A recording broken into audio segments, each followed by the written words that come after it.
بسم الله الرحمن الرحيم.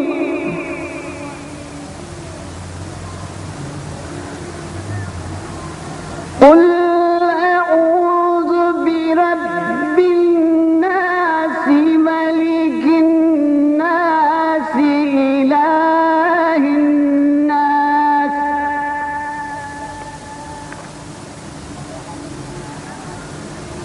من شر الوسواس الخناس الذي يوسوس في صدور الناس من الجنة والناس.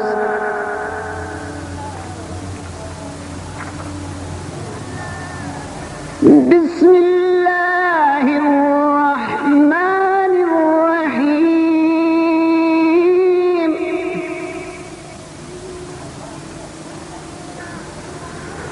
قل أعوذ برب الفلق من شر ما خلق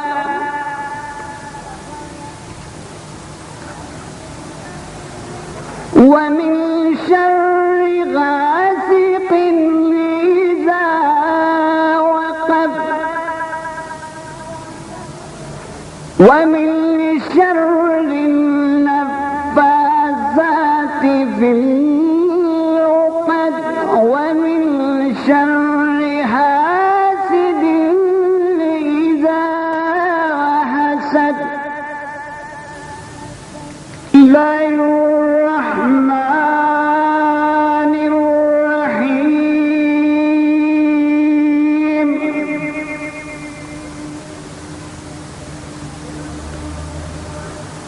قل هو الله أحد الله الصمد لم يلد ولم يولد ولم يكن له كفوا أحد.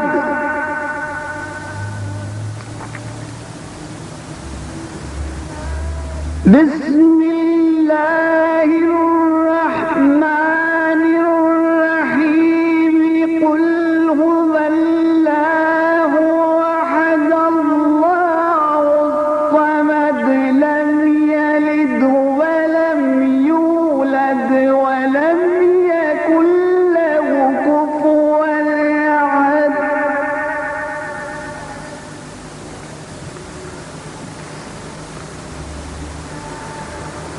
بسم الله الرحمن الرحيم.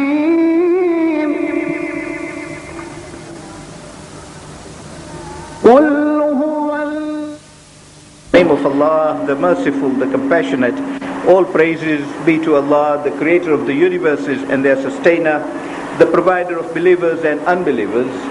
And may His choicest blessings be on the seal of His prophets, the last of His messengers and His holy progeny, and in particular may His ever-flowing blessings be on the immediate successor to the holy prophet, on Imam Ali ibn Abi Talib salawatullahi wa salamu alayhi. Before we proceed with our discussions for this evening, I've been asked to remind you once again that the book Manazil al-Akhirah, Stations of the Hereafter, is available for sale out here and in the library also. Yesterday we reached the situation when we saw that after the Battle of Jamal, a number of leading personalities fighting for Talha and Zubair left the field immediately after the conclusion of that battle towards Damascus. Of those was Marwan bin Hakam. Indeed, Marwan bin Hakam, as you would recall, was the person who killed Talha And it is strange that he should then himself go off to Damascus and join Muawiyah, because he was the person who always condemned this attack on Imam Ali alayhi salam, saying that the killers of Uthman are known.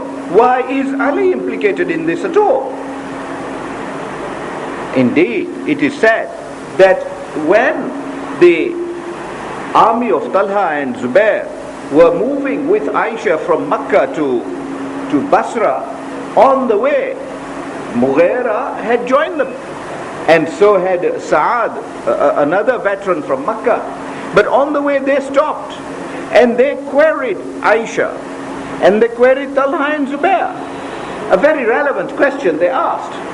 They asked, who, supposing in this battle you are able to succeed on Ali alayhi salam, who is going to succeed him as a Khalif? Will it be Talha? Will it be Zubair? How do we know? So they said, well, that's not a matter for discussion now, we shall resolve it then. And Mughira said, no, we've got to know now, because the people, the names that are being mentioned are Talha or Zubair, both of whom are unconnected with this issue. The issue is of Uthman. With you, there are two sons of Uthman. There is Aban and there is Walid with you.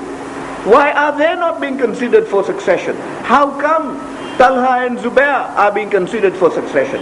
Is this a battle that we are fighting for Talha and Zubair so that they become Khalifs? Is this a fight really for selfish interests of these two veterans that we are fighting for?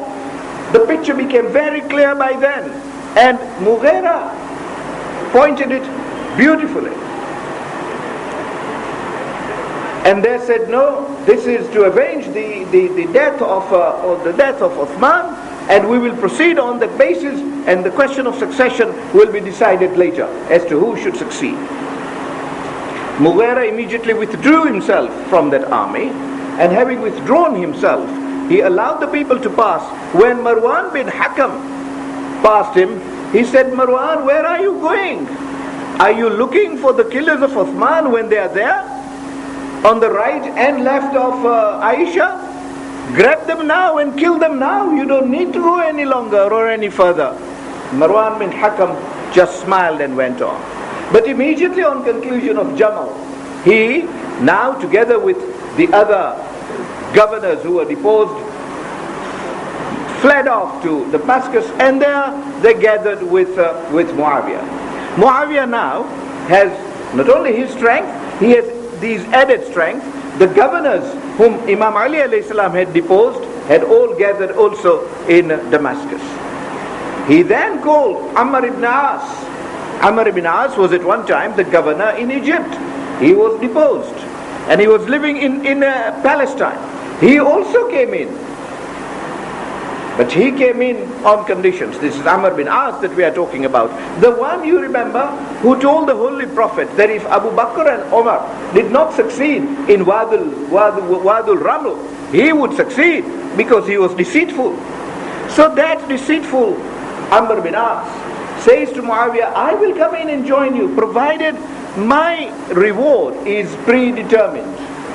So you can see that this was not a game for Khilafah. Insofar as he was concerned, there was no revenge for the blood of Uthman. He wanted a predetermined reward. So Muawiyah himself, a master at this game, says to Amr, you quote your reward, quote your price. And Amr says, I want the governorship of Egypt. It's governorships that people were fighting for. Umar ibn Sa'ad la'anatullah alayh was fighting for governorship of Tehran when he agreed to go to Karbala to assassinate Imam Hussein alayhi salam. Amr bin As asks for governorship of Egypt, and Muawiyah immediately says, yes, if Egypt comes under my jurisdiction, you are the governor of Egypt. And that is the basis on which Amr bin As comes in. This is important to illustrate the true picture, the true scenario, the background under which all these operations were taking place. And so Amr bin As, on reaching Damascus, immediately in the mosque makes allegiance to Muawiyah, and he makes allegiance to Muawiyah as the Khalif of the Muslimin. Seeing that, and seeing that people followed Amr bin As's example and they made bay'ah of Muawiyah, Muawiyah sought bay'ah from his army. His army was a totally corrupt army, receiving stipend from him. So they made bay'ah, and hence Muawiyah now is the Khalif. What Imam Ali alayhi salam had predicted, that Muawiyah would declare himself an independent Khalif and will not remain under the Muslim jurisdiction, is exactly what happened. Imam Ali alayhi salam, on receiving this news, by then had already returned to Kufa from Basra. He remained in Basra only for about a month. It is in Jamadi Thani that the battle was fought. By Rajab he left Basra, but decided he would shift his capital from Medina to Kufa. And he took that decision primarily for a strategic reasons, for 2 or 3 reasons, primarily strategic reasons. He knew that the main enemy of Islam at the time was Muawiyah. And Muawiyah had no concern with Islam. He didn't become a Muslim until he found he had to become a Muslim at the conquest of Makkah. And since then, his attitude was not one of reverence to Islam. He infringed the rules of Islam with impunity. So Imam Ali alayhi salam regarded him the primary enemy of Islam. Indeed, the position of Imam Ali alayhi salam by then was well controlled. Having dealt with Talha, Zubair and Aisha, he found that the entire Muslim Commonwealth from Khurasan, Iran in the west, right up to Egypt on the east, was all now fully under control, except for that northwestern corner of Arabia, which was Syria. To concentrate on Syria, therefore, he moved his headquarters nearer to Syria, to Kufa, so that he can have access to Syria easily and be able to deal with Muawiyah in a strategic way. Topographically, Kufa was a better strategic point than Medina, which was at a greater distance, having to cross a greater desert to get into Syria. Secondly, he also found that the people in Medina were not responsive. He took 3 days to get any supporters to form an army to Jamal, if you remember from our discussions yesterday. On the other hand, Kufa sent in 10,000 people. In a speech delivered to them, he told them that he would reward them by coming to them and shifting his capital to Kufa, as he did. In the meantime, one finds that with Muawiyah in Damascus, there were already only about 3 or 4 companions of the Prophet, including Abu Huraira. He had already joined the camp of Muawiyah, but 3 or 4 more joined, including the son of Amr, Abdullah bin Amr, joined, and some historians even say that he gave allegiance to Muawiyah. So you can see the picture now getting a little complicated. Imam Ali alayhi salam decided therefore that it was time he took action against Muawiyah directly, but felt that he should not precipitate that action without making one more effort at conciliation. So he sent an emissary who was very friendly to Muawiyah to discuss the matter with Muawiyah in Shaban. In Rajab he returns to Kufa. In Shaban the emissary set. That emissary does not come back until 3 months later, a matter on which Malik Ashtar admonished him severely. And he comes back without positive response. The response only is that the assassins of Uthman be dealt with. Imam Ali alayhi salam's answer was, but I told you, go and tell Muawiyah, ask him who these assassins are. Who am I expected to deal with? Once they are known, I will deal with them. And if it is thought that I am the one, I offer Talha, and I am prepared to offer to Muawiyah, that an independent arbitrator be appointed to determine this issue. And in that event, involvement of Muawiyah would also become a part and parcel of the issue. This is what Imam Ali alayhi salam told Talha and Zubair, and repeatedly said in his speech in Basra, that these people who have come out were themselves involved. And even if there was anybody else involved, their involvement is sufficient to make them principals in crime, and hence guilty in the first degree. This man says, I put that to Muawiyah. Muawiyah is not in a position to name any person. Muawiyah is not in a position to ask for any specific steps to be taken. His answer is this general answer. Imam Ali alayhi salam decided that the only answer is to march on, and hence, in the month of Dhul Qa'dah 37, it's now not even 1 year since he's become a Khalif. One can see that he has been embroiled in these scuffles all the time since he assumed the authority of the Caliphate. In Dhul Qa'dah he moves on to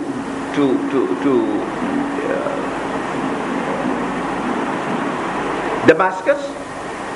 2 or 3 very important events happen on the way. The first of which is the moment they reach Karbala. And on this journey, Imam Ali alayhi salam stops at Karbala and makes fantastic prophecies. He not only, when he was found weeping, of course companions asked him what it was all about. He not only narrated to them what would happen in Karbala, what would happen to his son Hussein, how he would be kept away from water, a very significant thing that he said. He even showed them various places where various people would fall, and where the tent of Umar ibn Sa'ad would be, and that it would all be under the Khalifat of the son of Muawiyah, Yazid. He gave them all these predictions, which soon all came true in a matter of about 2 decades. From then they moved on. When they moved on, they reached a stage at which they needed water very badly. In the desert, they became extremely thirsty, and there was no water around at all. When the people came and complained to Imam Ali alayhi salam that we are thirsty, there is no arrangement for water, all our water has already been consumed, Imam Ali alayhi salam said, let us move on a very short distance. And having moved a very short distance, he stops at the house of a Christian monk. He visits the hermit comes out to receive him. He says, we need water. Is there provision for water nearby? And the hermit says, none at all. Some distance away from here, that is a few miles from here, there is a cistern, but there is little water, not water to quench the thirst of such a huge army that you have. And Imam Ali alayhi salam says, no, what you are saying is not right. There is water in this area. And the hermit says, if there is, I do not know.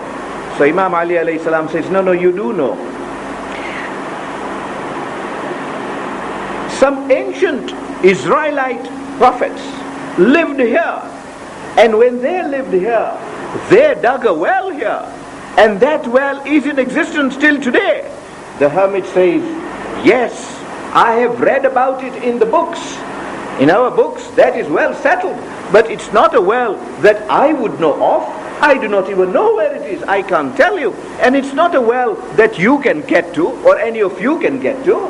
And Imam Ali alayhi salam says, why do you say we cannot get to that well? We are here looking for that well, and inshallah we will drink from that well. So he says, that well will only be opened by a man who is a successor to the Prophet. Imam Ali alayhi salam says, how do you know that? He says, we have a parchment, an Arabic parchment, which we received from the chief apostle of Nabi Isa alayhi salam, Shamun. And in that parchment it is clearly stated that there will in time come a prophet, and his name will be Muhammad.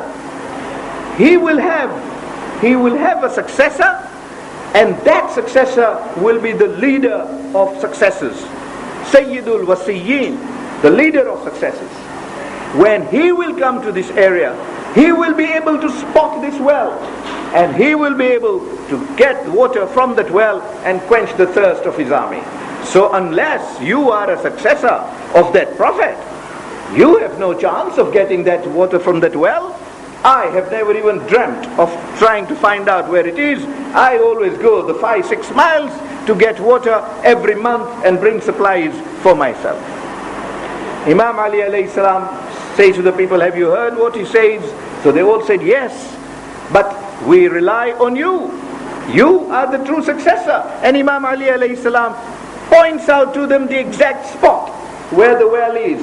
They dig the well, they see a huge stone which they were not able to move. And Imam Ali alayhi salam showed them an easy trick to move that stone. That stone was moved and there was water for everybody to quench their thirst.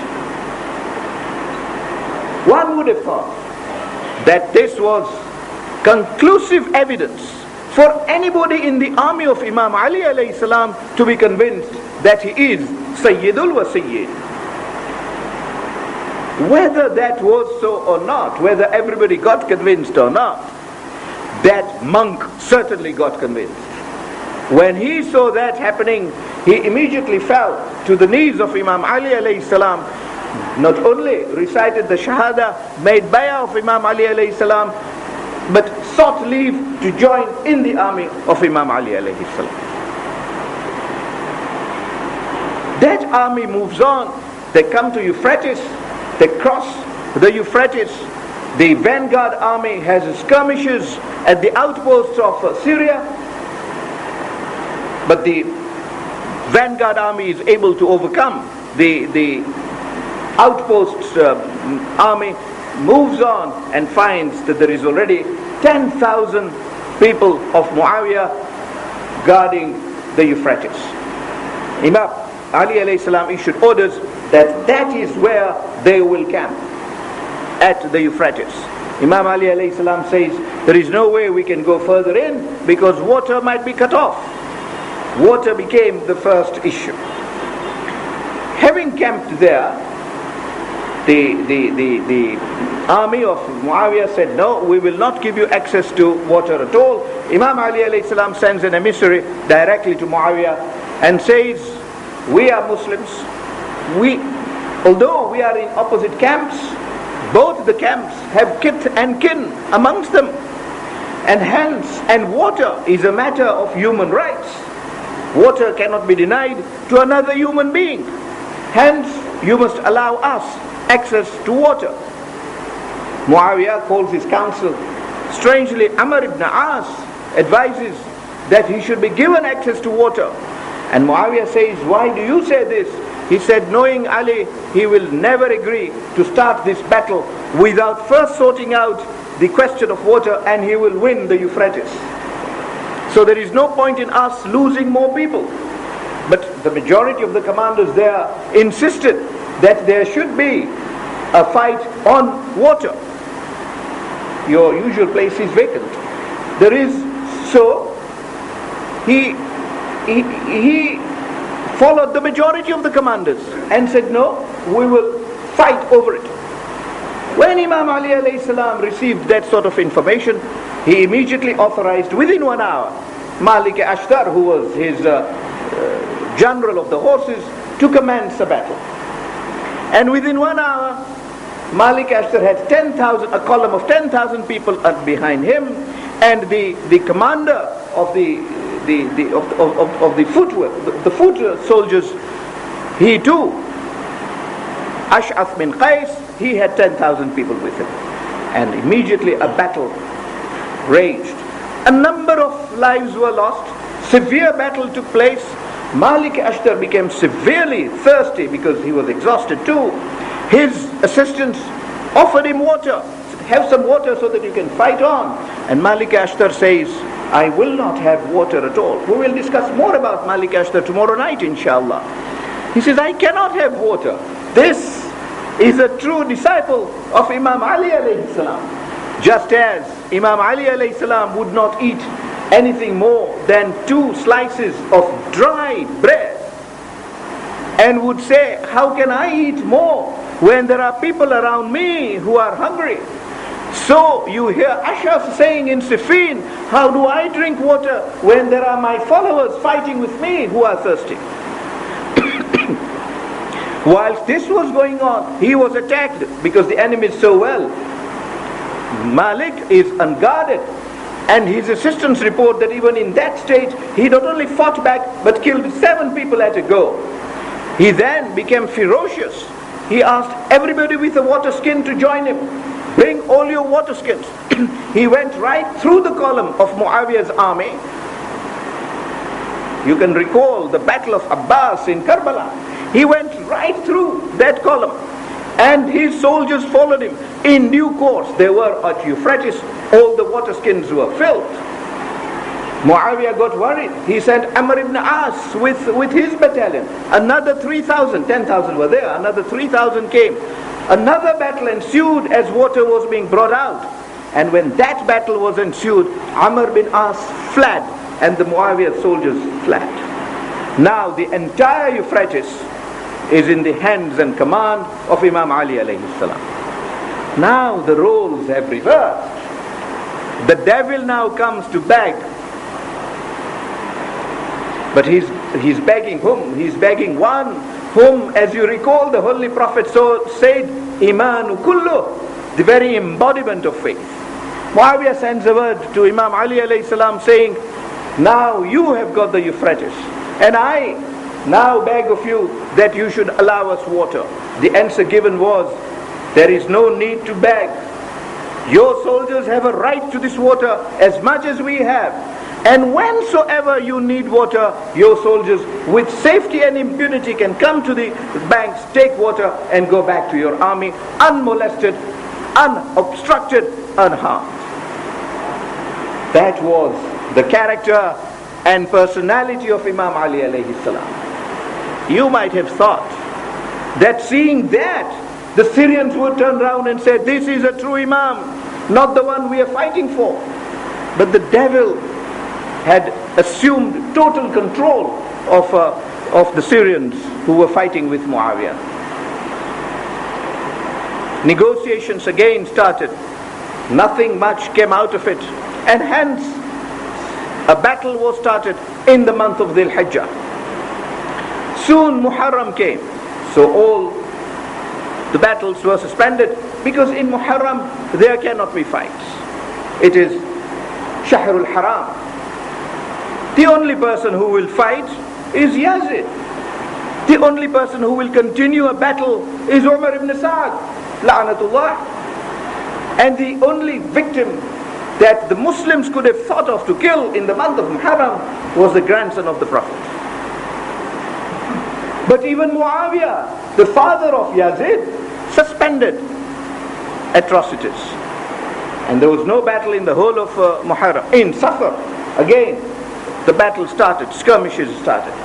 Imam Ali alayhi salam, you recall, had already offered arbitration which was rejected. And the battle started again. It raged at its highest on the 11th, 12th and 13th of Safar. But the army of Imam Ali alayhi salam was inflicting severe losses on the army of Muawiyah. Indeed, their losses were such that their high generals were already killed. But in the army of Imam Ali alayhi salam, a great loss that was suffered, which grieved Imam Ali alayhi salam, was the loss of Ammar Yasir. Ammar Yasir, a commander of Imam Ali alayhi salam, a man 93 years old, fighting like a youth, fighting like the greatest of heroes. His mere presence was an inspiration to all the Muslims. Till today, he lies in Raqqa, where Siffin was fought. These days, of course, it's much easier to visit his grave than it ever was. The roads have improved, but it's still 4 or 5 hours journey by car from Damascus to Raqqa. But there he lies now. Much more is being done to build up a proper mausoleum on his grave. But it grieved Imam Ali considerably. He called for the body of Ammar, led prayers on the body of Ammar himself, and of course prayed for him. Ammar, on the other hand, seeing that his death was drawing near, because people of that level can make it out, seeing that his death was drawing near, announced person who just was dying, he says to him, aren't you fortunate that you are now proceeding to heaven? I can see that the windows of heavens are already open for you to receive you. Those are the windows towards which I am going. Those are the doors of heavens to which I am aspiring. But my greater aspiration is that my next salah should not be under the wasi of Muhammad, but under Muhammad himself in heaven. You can see the attitude of this personality. But the martyrdom of Ammar, whilst causing this consternation in the army of Imam Ali alayhi salam, and causing Imam Ali alayhi salam deep personal grief, caused a lot of consternation in the army of Muawiyah, because then those in the army of Muawiyah who knew Ammar and knew the Holy Prophet, knew what we discussed yesterday about Ammar, what shook Zubair, the hadith of the Holy Prophet, that, oh Ammar, you will be killed fighting rebels, you will be killed by rebels. Oh Ammar, you will be fighting on truth, and you will go straight to heaven without having a reckoning of any accounts.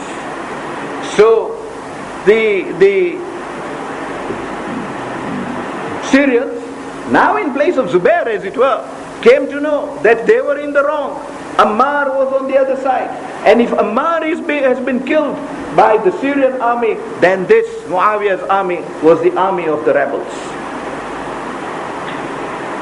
And so they refused to fight. Amr ibn As, the deceitful commander, seeing this, decided that he cannot allow that situation to go unremedied, and immediately Amr bin As raised a reply saying, what are you talking about? Who brought Ammar Yasir here? It is the rebel Ali who brought Ammar Yasir here, and so it is he who has killed Ammar Yasir. Can you understand that logic? Soon, when this was said to Imam Ali alayhi salam, he turned round and said, in that case then, all the people who died in Badr and Uhud were people who were killed by the Holy Prophet, ma'adallah nastajiru billah, because he took them to fight in Badr and Uhud. But as I said, the devil was reigning so supreme that that logic was accepted and the battle raged on. But Imam Ali alayhi salam now decided that he will take greater role in that battle than ever before. His role was limited because the Syrians knew who he was, and they knew that nobody is spared at the hands of Ali on a battlefield. The moment they recognized him, they would run away. The famous story is of Amr bin As himself. Imam Ali alayhi salam never went into that battle disclosing his identity. He would wear a different type of an armor, a different type of a mask, so that they wouldn't recognize him. But they came to know in no time that it was him, because Imam Ali alayhi salam's stroke was so perfect that its result would show who the master was. His sword was sharp, and his stroke was so thorough and so astute, so well aimed, that when he did cross it across a person, he would be cut into two halves. But even the two halves would not move. The person would be intact because the cut would be so sharp and so perfect. The two parts of the body wouldn't be separated until the horse or the camel moved. It would be the movement of the camel that would throw the two severed parts on the ground. And the moment they saw that happening, they knew this was Ali and would flee away. And hence, Imam Ali alayhi salam's participation was lowered. But once when he saw Amr ibn As, he decided he would go for him. And disguising himself, he did. And even behaved as though he is afraid of Amr bin As and retreated a step or two. Amr bin As therefore kept making his protestations and his boasts. But as Imam Ali alayhi salam gave a reply, even in that guised reply, Amr bin As could make out that this is Ali. And he says, even if it isn't, why should I take a risk? He turned and fled. Imam Ali alayhi salam chased him. When he chased him, Amr bin As was not able to keep the chase. His horse threw him on the ground, and as he threw him on the ground and Imam Ali alayhi salam was there, he lifted his legs in the air. Imam Ali alayhi salam found it beneath his piety to look at him at all. And how do you kill your assailant if you can't look at him? Imam Ali alayhi salam turned round and got back. The first person to taunt Amr ibn Sa'd was Muawiyah. He turned round to Amr ibn Sa'd and said, "You found a good trick to raise your legs the moment you saw the lion of the battlefield." And Amr ibn As says, "Muawiyah, don't speak too soon, because Imam Ali alayhi salam is already enraged by the death of Ammar, and you don't know what is going to happen next." And indeed, what next happened was that Imam Ali alayhi salam took around and started a fight himself, regardless of the situation. Soldiers started fleeing, he started a chase, and with a very small battalion, because he wanted to do this on his own, and he went right up to the tent of Muawiyah. And at the tent of Muawiyah, he says, "Oh Muawiyah, I have come to call you out. For how long will you have the blood of the Muslims shed in this way? The battle is between you and me, so come out now. Let us fight it out, let's duel it out between ourselves, and Allah will decide between ourselves who He wishes His Khalifa to be on earth, and who is the one who must go." Muawiyah sent a word instantly that, "Oh Ali, I have no such intentions and I am not coming out for a fight." Amr ibn As got his turn now and said, "Muawiyah, you have discredited the entire Khilafah now, because you have shown that merit is not with you. Despite the fact that all this became known, the Syrians kept fighting. But now Malik Ashtar took over. He was the commander, and he was fighting ferociously. Indeed, on the eve of the 13th, with the moonlight, battle raged on all night. And next day on the 13th, it almost appeared certain that Muawiyah would lose. Muawiyah had already called for his horse and wanted to take flight back to Damascus. Amr ibn As saw for sure that the governorship of Egypt is now slipping from his hands, and hence he had to somehow retrieve it. Indeed, when Amr ibn As taunted Muawiyah, when Muawiyah refused to confront Imam Ali alayhi salam, Muawiyah said, "Amr bin As, I was not going to slip away the Khilafah or the governorship of Syria into your hands so easily." So Amr bin As knew that there was going to be some bargaining with Muawiyah. He was not going to let Muawiyah go. So he raised this trick. He told the people, his people, to raise the Quran on their hands. About 500 Qurans were already aloft. Malik Ashtar kept fighting them. He said, "I don't believe a word of what you people say. If you had any faith in Quran, you would not have been here in the first place. You would have known what Quran asks you to do." And he continued the fight. But a group from within the army of Imam Ali alayhi salam, indeed, led by Ash'af bin Qais, who was a commander, come to Imam Ali and say, "They have raised the Quran." Imam Ali says, "I know Muawiyah too well, and I know Amr bin As too well, and I know these people who are fighting too well. None of them is honest. This is the Quran for which we have been fighting. You have never seen them saying prayers even when we were saying prayers. You have never known them to be reciting this Quran that they are now holding aloft, that they heard us recite. What is all this about? It is only because they see that they are losing the battle, and you can vividly see that the battle is now over and Malik Ashtar is completing them. So why this?" They said, "No Ali, they have raised the Quran and we must honor the Quran, and for the sake of Quran we are not prepared to fight anymore."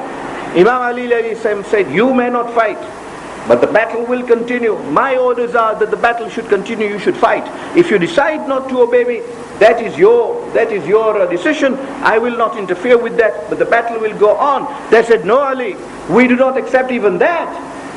We do not want this battle to proceed any further. We want it all to stop because Quran hangs aloft. And you must allow me," that is allow Ashas, "to go to Muawiyah and exactly find out why he has raised the Quran and call Malik Ashtar back. When Malik Ashtar was called back, he says, I do not believe this is an order from my Mawla. I will complete this fight because I have very little area now to cover and the battle will be over. But Imam Ali alayhi salam shouts to Malik and says, Malik, it is my order, come back. What is the point of your winning this battle if there is sedition brewing in my own camp? What is the sense in winning this battle if what is left within my own camp is a mutiny? They even threatened to kill Imam Ali alayhi salam. But that, I say, is the mountain of a difference between Imam Ali alayhi salam and Muawiyah. In the terms, in the context of the 21st century battle warfare international rules. If you look at the situation of Muawiyah, can you imagine someone even being able to speak like that to Muawiyah? He would be killed on the spot. But Imam Ali alayhi salam administered his government, as we shall see tomorrow night inshallah, at such a level of democracy that even at his level of being the Khalif of the Muslim countries, any Muslim could accost him, any Muslim, he was accessible to all Muslims, any Muslim could address him and tell him anything that was in his mind and in the depth of his heart. Hence they were able to talk to Imam Ali alayhi salam in that way. Imam Ali alayhi salam decided that the battle must stop. Now Ash'ath bin Qais goes to see Muawiyah. According to Rawdatul Safa, Muawiyah offered him 100,000 dinars on the spot. How low had the Muslims got? Ash'ath bin Qais was a companion of the Holy Prophet. But then we know of the companions of the Holy Prophet who were in the army of Muawiyah, receiving corruption and receiving bribes and surviving on them. Well, he comes back and says, Muawiyah says, this matter should be resolved by arbitration of the Quran. One arbitrator be appointed on each side. And so we say that Abu Musa Ash'ari be appointed as arbitrator on our side. Abu Musa Ash'ari was the governor of Kufa, whom Imam Ali alayhi salam had sacked. Yesterday we discussed how he refused to leave the governorship. And Imam Ali alayhi salam decided he would deal with Syria first and then Kufa. But of course Malik Ashtar, as we saw yesterday, took over Kufa when he went to ask for army and Abu Musa was deposed. And that was the time when Malik Ashtar went to Kufa with Imam Hassan alayhi salam, as we discussed yesterday. That Abu Musa was obviously a person who was dissatisfied. He was disgruntled. He was a grudging person. How can you name him to be a representative, to be an arbitrator appointed by Imam Ali alayhi salam on his side? One could see clearly a game brewing there. It may well have been the name suggested by the opposite camp. Imam Ali alayhi salam says that is a name that is not acceptable to me. They insist that is the name we want. Imam Ali alayhi salam says, look, why don't we appoint a son of Abbas, companion of the Holy Prophet? They say, but he is your cousin and we will not accept that.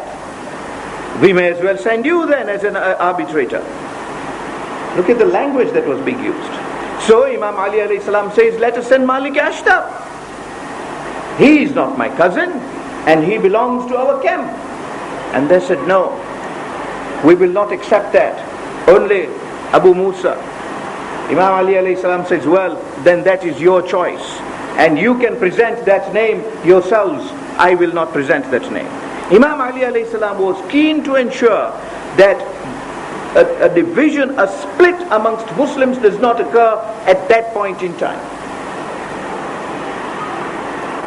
However, when this name is being proposed, soon one finds that Abu Musa Ash'ari, who was not in the army of Imam Ali, who had not come out to fight in Siffin, already presented himself in the camp of Imam Ali alayhi salam. He is now the arbitrator on the side of Imam Ali alayhi salam.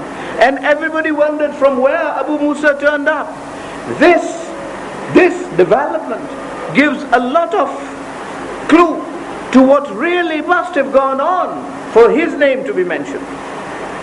his name is presented, and the name presented on the other side is that of Amr ibn As. It is agreed that in 6 months the arbitrators should present their award at Duma, and so the two armies leave. But as they leave, when they come to Kufa, Imam Ali alayhi salam finds that group that was being led by Ash'ath bin Qais does not march with the army of Imam Ali. They march separately. Indeed, they camped separately outside Kufa. So one can see that the judgment of Imam Ali alayhi salam in stopping Malik Ashtar was so perfect. This was already a group that had severed itself. Imam Ali alayhi salam could never have wanted a situation, even if he was going to win, in which he is not only fighting Muawiyah, but he is fighting Muslims within his camp too. It would have been impolitic, even if he was going to succeed. Imam Ali alayhi salam goes to them and addresses them and says, your attitude is not correct. They say, no, we find that all that has happened is wrong. We could never have submitted to arbitration. Imam Ali alayhi salam said, but this is exactly what I was telling you, that we should never submit to arbitration. We should fight it out, and we were winning to the last. It is you who cursed us. They said, no, our attitude is that al-hukmu lillah. Indeed, that is what Quran says, that the authority, authority is only with Allah. And that is what we all believe. All Muslims today believe that. They say, because Quran says al-hukm lillah, there cannot be a Muawiyah, there cannot be a Khalif, and there cannot be you as Khalif either. Imam Ali alayhi salam says, look, you are misinterpreting that ayah. If there is no leader in a state, how is the state going to function? Whom will you pay your revenue? Who will meet the expenses of the state? Who will run the state? This is a total misinterpretation of the Quran. You've got the wrong meaning there. What is required is that Khalif who rules should be a just ruler, and the funds should be used for the welfare of the Muslims. They were discontented. However, Imam Ali alayhi salam moves into Kufa to re-establish the governance of the Commonwealth. This is now Safar, and by the holy month of Ramadan, the arbitration award is to be delivered, and so the arbitrators meet. Amr bin As, with his deceit, treats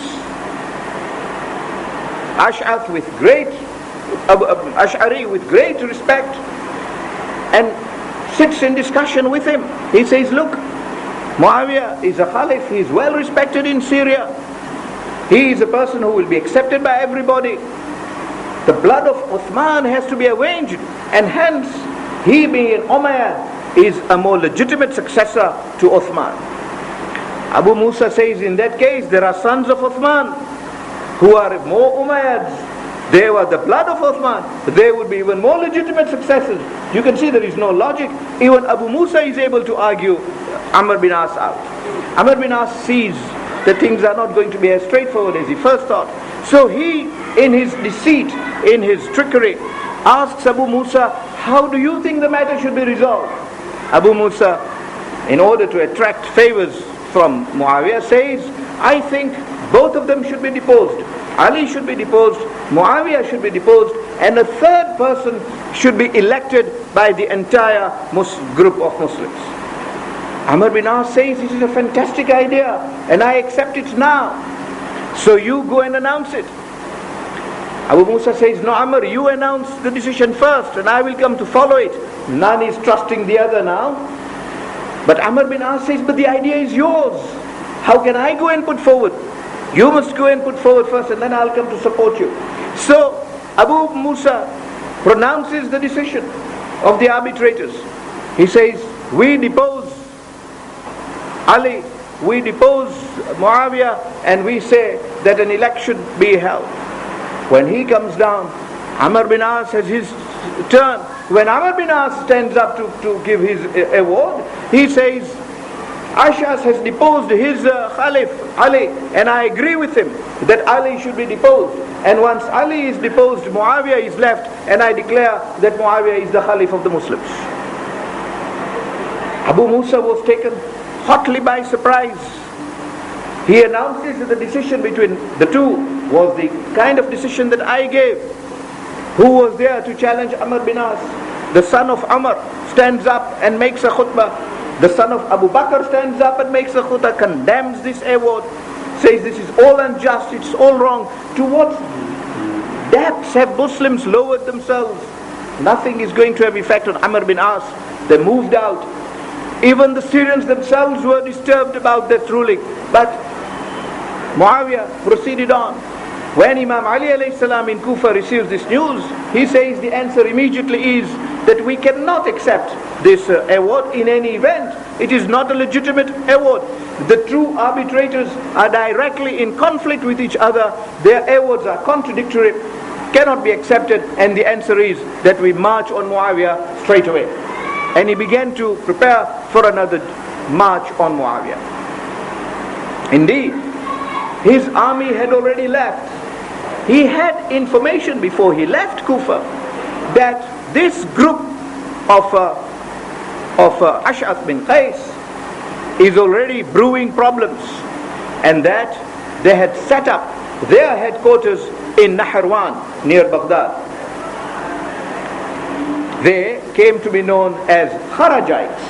Kharaji is a person who is out of religion on a precept which is totally false.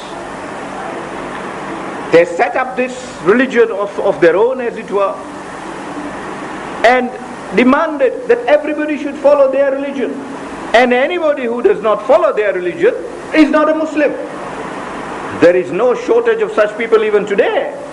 Even today there are people who demand that what they think and their Islam is the correct version, and anybody who does not subscribe to their religion is not a Muslim, should not be regarded with any respect, and should be treated as a non-Muslim. If they had their way, they would even start a massacre. Well, Imam Ali alayhi salam left them as fanatics who were unimportant, because he was supermost in his mind concerned about Muawiyah. He thought Muawiyah was far more serious enemy to be dealt with than these Kharajites. But as he was preparing to move, intelligence reached that these people are now attacking Muslims. Not only that, but a traveler who had come from Basra and had just entered Nahrawan was stopped and asked what his faith was. And when he revealed his faith, he was killed entirely because of his faith. Indeed, children and family men and the family of soldiers who were to come with Imam Ali alayhi salam expressed concern. They said, if we move out and then these people come out and attack our children and our families, it will be a great disturbance to us. Imam Ali alayhi salam says, yes, that is quite correct. He was already on his way now to Syria, but he changed his course, a slight course to Baghdad. And he went over to Nahrawan. When he reached Nahrawan, these Kharajites were not to be seen immediately. He sent people to them to bring about conciliation, to say, you set out your terms. Their terms only were La hukm illa lillah. So Imam Ali alayhi salam says, very well, but Allah does not administer the administration of cities and towns in the way you claim. He has human representatives. He has sent Khalifas on earth so that the management of the world takes place. They were not able to understand that. Ultimately, Imam Ali alayhi salam put up a standard outside his camp and announced that anybody who is in the Kharajite army, will be given amnesty. So you can see Ali at his highest forgiveness operating now, as he did before. And he said that anybody who rallies around this standard will be forgiven and will be given safety. And even anybody who goes away from the Kharajite army to wherever he wants to go, to Makkah, to Medina, to his home, will also be given amnesty. So that those who were afraid to come round the standard and wanted to go away would also receive safety. And a number of people left. That army of the Kharajites dwindled to 1800 people only. Imam Ali alayhi salam invited them again to an amnesty. They wouldn't accept.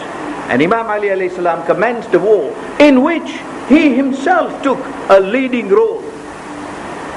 And the result was that all of the 1800 except 9 were killed. And the 9 escaped. But they escaped to be able to rekindle the fire of their fanaticism as Kharajites. But apart from them, all the others were killed. That at least brought peace to Imam Ali alayhi salam. Because then what happened was that he was able to concentrate on Syria. He knew that the families and children of the people in the entire Commonwealth were at peace. These are the Kharajites who ultimately formed the nucleus to depose caliphs within the Muslim jurisdiction and to create chaos and lack of administration altogether. Thus one can see that Imam Ali alayhi salam was involved in 3 kinds of battle. He was involved in Jamal, and then he's involved in Siffin and involved in Nahrawan. Indeed, the Holy Prophet had mentioned to him that Ali, you will be involved in these 3, and told his companions, including Ammar Yasir, including Malik Ashtar, and this is reported in Sunnite sources too. He told them that Ali, you will have to fight, and you will be the person who will kill Qasitina wal Nakithina wal Mariqin. The Nakithin were these in Jamal. The Qasitin were the people in Siffin, and the Mariqin were these people in Nahrawan. And indeed, the Holy Prophet in his lifetime gave the tidings of salvation to those who fought with Imam Ali alayhi salam in killing these three categories of people who were well named. Another thing that the Holy Prophet did in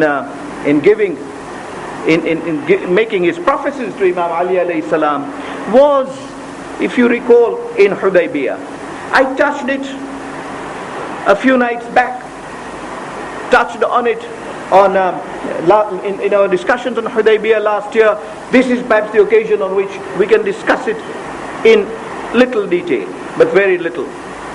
When the agreement was reached for the arbitration between the 2 parties, a deed had to be set out, and that deed was, of course, drafted by Imam Ali alayhi salam, as was usually the practice. And he drafted the deed saying that this is the agreement between Ali ibn Abi Talib, Amir al-Mu'mineen, and Muawiyah. Amr bin As said, no, I will not accept this, because we do not recognize you as Amir al-Mu'mineen. And Imam Ali turns to the companions and said, hadn't the Holy Prophet told me that I would be in the same situation in which he was in Hudaybiyah? If you remember, the situation in Hudaybiyah was that Imam Ali alayhi salam drafted a settlement saying that agreement was made between Sahal bin Amr, between Muhammad ibn Abdullah, Rasulullah, and Sahal bin Amr. And they said, we don't recognize him as Rasulullah, and we are not going to sign this agreement. Imam Ali alayhi salam refused to delete the words Rasulullah, saying, my hand does not move. And the Holy Prophet deleted the words himself. And although he deleted the words himself, he turned immediately to Ali and said, oh Ali, you are reluctant today to delete the words Rasulullah because your hand would not move to say that I am not the messenger of Allah. A time will come when you will have to delete such words as I am deleting these words today. In similar circumstances, it will pain you as much as it pains me, but you too will be governed by the exigencies of the circumstances, and you will dare delete those words and appreciate why I delete those words today. Perhaps the slight difference was this, that when the Holy Prophet made that sulh of Hudaybiyah, leading companions came to him and said, I have never doubted that you are the Prophet. More seriously, in the past, then I doubt that fact today.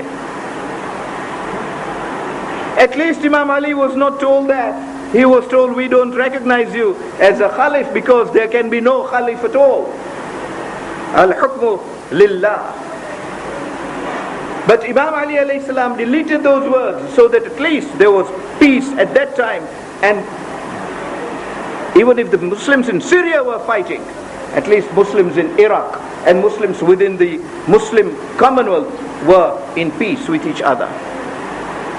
Nahirwan being over, Imam Ali alayhi salam brings his army back to Kufa because the generals advised that this battle just being over, we should not march on to Syria immediately, and we must have a little pause.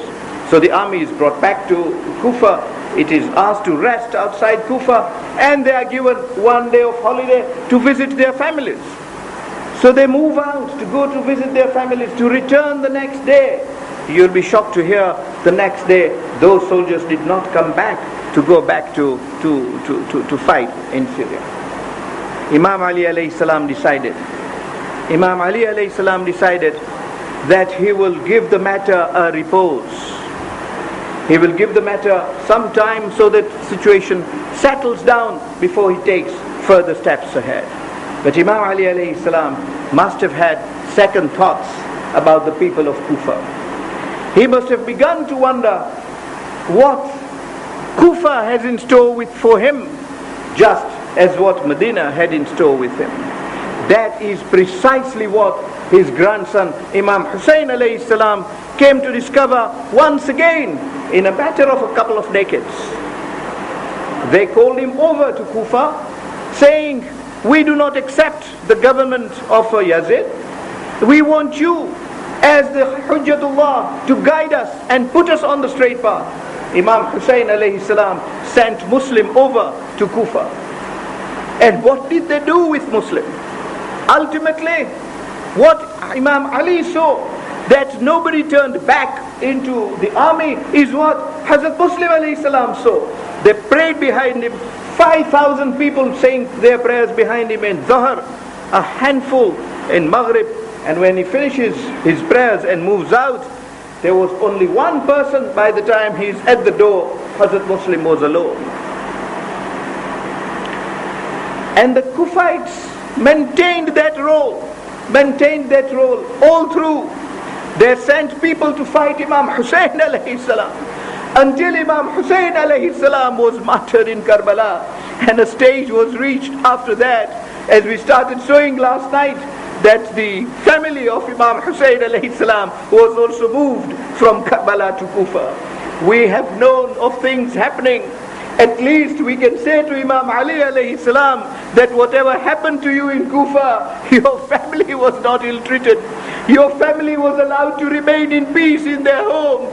But look at what happens to the family of Imam Hussein alayhi salam. Now these ladies and little children are moved out of Karbala. They are moved out of Karbala on these camels, which were barren camels, and they are being sent into Kufa. They reach Kufa, they are not allowed even to enter Kufa. They are kept outside because the streets of Kufa are being decorated. The Kufians take pleasure to see the household of the Holy Prophet being moved in. And indeed, when this entourage of the family of the Holy Prophet moves into the high street of Kufa, the people, the ladies in particular, find that these ladies don't even have a veil. They try and give them veil, but the soldiers immediately take the veil away. They see little children who are so crumbled, little children who look so hungry and so thirsty. The ladies try and throw dates onto them so that little children can eat a little dates. You can see the condition into which the household of the Prophet is now lowered, that people have to give them charity of dates so that these little children can eat dates to keep themselves going. When these dates were thrown, Kulthum collects the dates and throws them back to the ladies and says, These inna sadaqatu alayna haram. This charity on us is forbidden by Allah. These ladies turned round and said, min ayyi usara antunna wa sadaqatu haram ala hitratin nabi. They say, oh, arrested people, who are you? What family do you come from? Because the Kufians perhaps were not even told who this family were.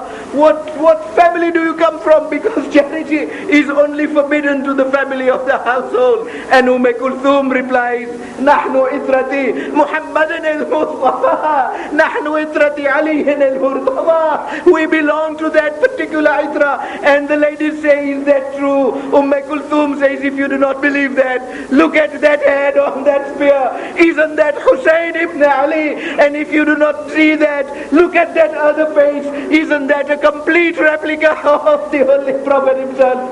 That is Ali ibn al-Hussein, the very replica of the Holy Prophet.